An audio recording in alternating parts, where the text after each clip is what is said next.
Question I've over the years we've dealt with in editorials and we've talked on other panels with is how do you know that you've got a good price for services and materials uh, coming from the CDMO via the RFP itself, or as you're going into further negotiations?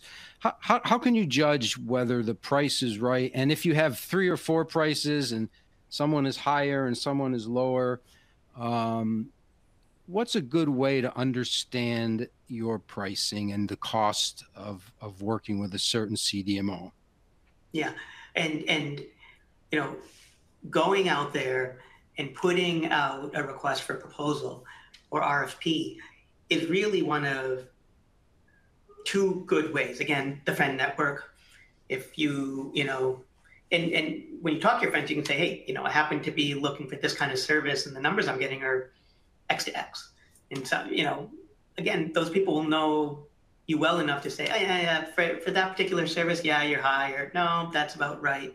Or, dude, the last time you looked for a service was 15 years ago, and your price is way off because 15 years ago it was completely different.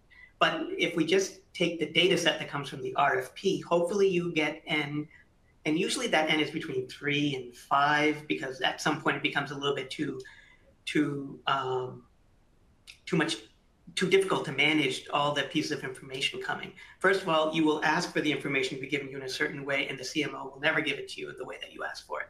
So then you have to reorganize all the data. But you will always have a highest one, and you will always have a lowest one.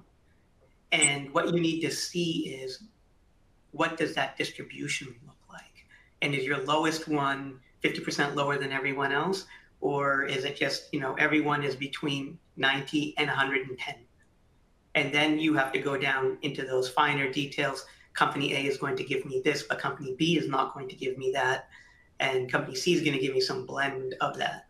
So, and that's because they might be offering the service in a different way than you may have contemplated. And sometimes that happens too. Especially for types of things that could be fee for service, or it could be an FTE model based on what you're asking for the work to be done. So that's a little bit of how do you get the data in the first place. And I'm sure we'll swing back and talk about how do we get to yes in a contract. Yeah. Yes, we will. And we have a question specific to FTE and fee for service, and Yeah. we'll get to that.